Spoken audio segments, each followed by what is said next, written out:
La piscine représentée dans l'œuvre d'art achetée par les Podesta existe réellement. Il s'agit de la piscine souterraine du manoir Biltmore à Asheville, en Caroline du Nord. C'était la demeure de la multimillionnaire Gloria Vanderbilt, qui est récemment décédée à l'âge de 95 ans. Ici, nous voyons Gloria et ses deux fils, Anderson et Carter Cooper. Carter s'est suicidé à l'âge de 23 ans. Anderson est un journaliste bien connu de CNN.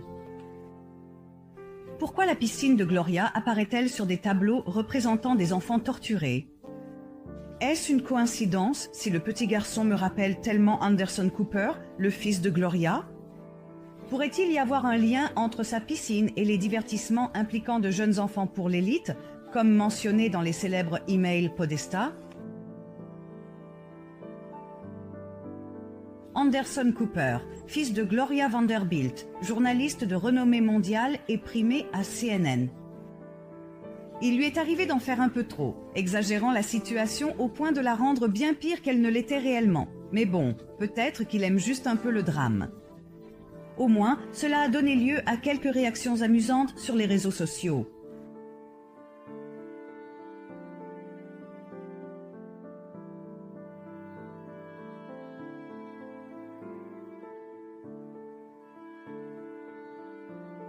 La question demeure, est-il acceptable qu'un média diffuse sciemment de telles exagérations?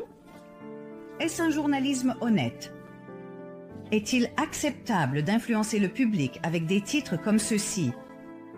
Est-il acceptable que le réseau d'information néerlandais NOS diffuse une version déformée d'une interview de John Sweeney de la BBC interrogeant Poutine sur les meurtres en Ukraine, où le NOS a monté l'interview originale de façon à ce que Poutine semble s'éloigner en ignorant Sweeney? Pourtant, l'interview originale, que l'on peut également trouver sur Internet, montre que Poutine prend le temps de répondre à la question. Est-il acceptable que plusieurs médias américains accusent Trump d'avoir violé une fille de 13 ans avec Jeffrey Epstein, un pédophile condamné? Est-il acceptable que les médias traditionnels gardent un silence assourdissant maintenant que les registres de vol montrent que ce n'était pas Trump, mais Bill Clinton qui a rejoint Epstein lors de ses fêtes avec des mineurs sur Orgy Island? Est-il acceptable que les propos de Trump sur les membres du gang MS-13, qu'il a qualifiés d'animaux, aient été totalement déformés, manifestement volontairement, pour faire croire qu'il parlait des immigrés en général?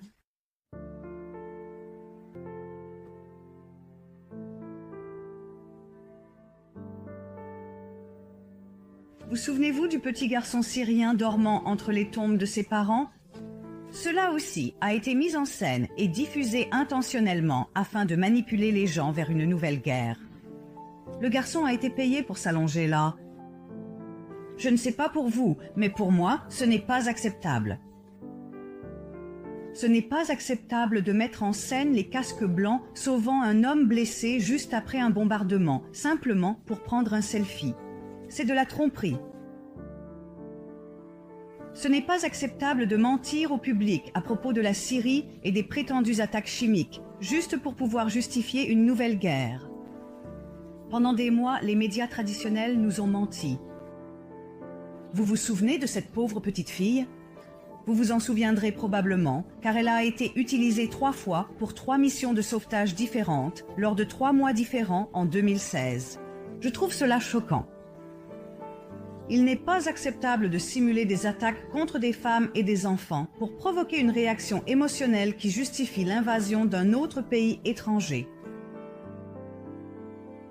Je trouve terrifiant de voir la tromperie soigneusement orchestrée à l'égard des Occidentaux qui regardent et font confiance aux informations.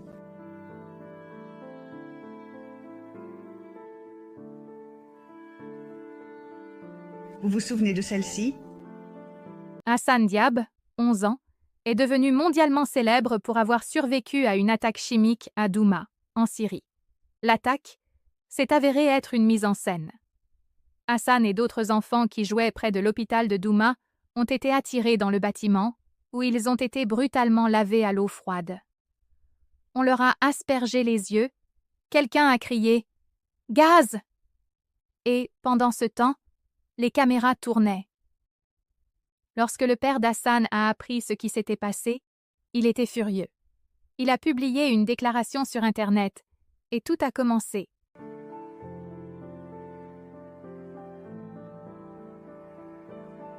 Je pourrais continuer pendant des heures avec des exemples de fausses informations, mais je pense que cela suffit, du moins pour l'instant. Je vais vous en donner 2 autres à méditer. En 2015, lors d'un rassemblement présidentiel, Trump a imité le journaliste Serge Kowalewski, qu'il avait surpris en train de mentir. Cela concerne un article de 2001 dans lequel Kowalewski écrivait à propos de personnes applaudissant la chute des tours jumelles. Lorsque Trump a cité l'article en 2015, Kowalewski s'est rétracté, affirmant qu'il ne se souvenait pas avoir écrit cet article. Eh bien, l'article pouvait facilement être retrouvé sur Internet et Trump a dénoncé le mensonge de Kowalewski. Mais les médias traditionnels ont saisi l'occasion et ont utilisé ces gros titres « Trump se moque des personnes handicapées ». Kowalewski souffre d'arthrogrypose, mais cela n'explique pas les gestes étranges que Trump a faits. À d'autres occasions et exactement de la même manière, Trump avait imité le sénateur Jim Mattis, le candidat à la présidence Marco Rubio, un général et un directeur de banque, tous ayant échappé à des mensonges. Cependant, comme Mattis, Rubio, le général et le directeur de banque n'étaient pas handicapés, ils n'intéressaient pas les médias traditionnels. Le handicap de Kowalewski, en revanche, a fait le tour du monde, convainquant tout le monde que Trump méprisait les personnes handicapées. Et je dois avouer que, moi aussi, je me suis laissé avoir.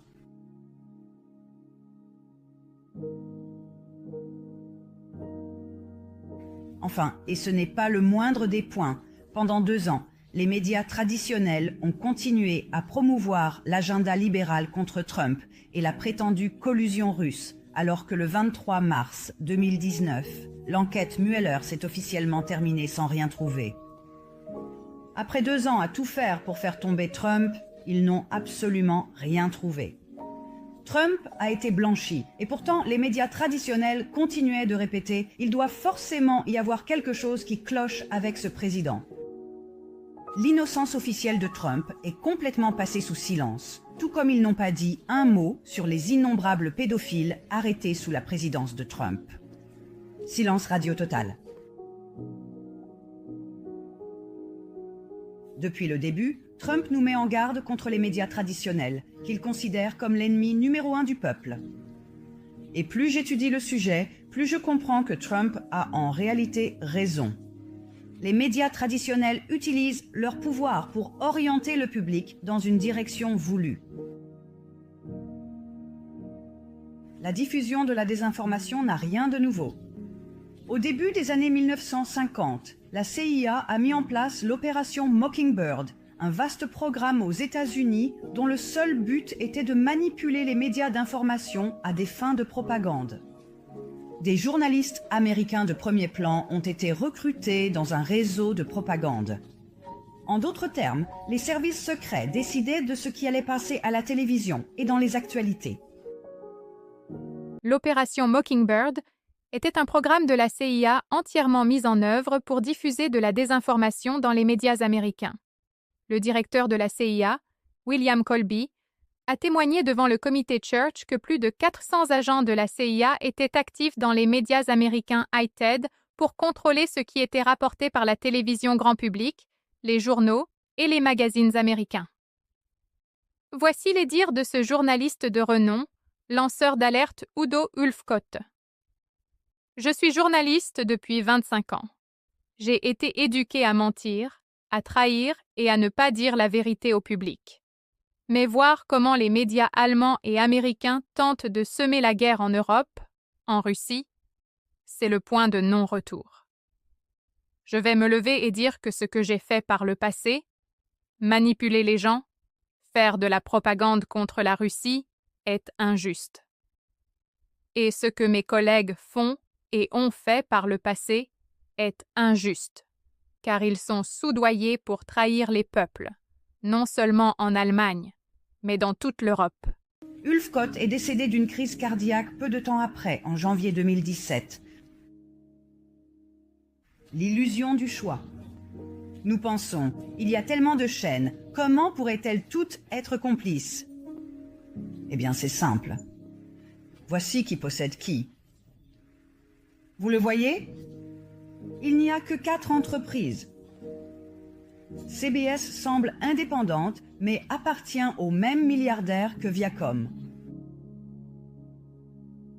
Quand on donne aux gens l'illusion du choix, ils croient qu'ils sont libres. Et si vous voulez savoir pourquoi les médias traditionnels nous ont imposé l'agenda libéral, il suffit de suivre l'argent. Qui a versé d'importantes contributions à Hillary Clinton pour soutenir son travail et l'agenda libéral? C'est vrai, CNN, NBC, News Corporation, Turner Broadcasting, Thomson Reuters, Newsmax Media, Time Warner, Viacom, Comcast, HBO, AOL, Hollywood Foreign Press Association, Public Radio International, Public Broadcasting Service, Huffington Post Media Group. Carlos Slim, le principal actionnaire du New York Times, James Murdoch de 21st Century Fox, Judy Woodruff, co-présentatrice et rédactrice en chef du PBS NewsHour, Howard Stringer, ancien président de CBS, George Stephanopoulos, présentateur principal et correspondant politique en chef d'ABC News, Mort Zuckerman, propriétaire du New York Daily News et de US News and World Report, et le Washington Post, détenu par Jeff Bezos d'Amazon, bien connu pour sa censure de plusieurs livres sur des sujets controversés. La censure est l'un des plus grands dangers pour une démocratie et pour la liberté d'expression. 3 autres grands sponsors d'Hillary Clinton sont Google, Twitter et Facebook. Google et sa filiale YouTube sont très actifs dans le domaine de la censure, tout comme Twitter et Facebook. Il n'est donc pas surprenant que les publications pro-Trump figurent parmi les plus censurées, tout comme celles des penseurs critiques, des chercheurs et de toute personne osant remettre en question le récit officiel des événements, comme ceux que j'ai présentés dans la première partie. Les publications pro-Hillary, elles, ne sont jamais censurées. Cela ne vous interpelle-t-il pas? Vous vous souvenez de Correct the Record et de Media Matters for America? Ce sont ce genre d'entreprises de censure qui œuvrent en coulisses sur Facebook, Twitter, Google et YouTube pour supprimer tout ce qui s'oppose à l'agenda libéral. Et devinez quoi? Correct the Record est désormais promu par AFAZ, le réseau mondial d'activistes que j'estimais autrefois énormément. AFAZ a été cofondé par Respublica et MoveOn. Respublica a reçu 250 000 $ de George Soros. MoveOn a obtenu 1,6 million de Soros. Le président fondateur et directeur exécutif d'AFAZ, Riken Patel, a été consultant pour la fondation Rockefeller, l'ONU, la fondation Gates et l'International Crisis Group, avec Soros comme président et Frank Giustra comme PDG. Vous vous souvenez de notre ami avec un logo pédophile de la partie 4? Le cofondateur d'AFAZ est Tom Perriello, ancien membre du Congrès de Virginie, grand ami d'Obama et directeur exécutif des Open Society Foundations de George Soros, l'un des principaux acteurs derrière la tristement célèbre et déstabilisante invasion de la caravane de migrants. Il ne sera donc pas surprenant d'apprendre qu'AFAZ s'oppose fermement au président Trump. C'est ce qu'on appelle une opposition contrôlée.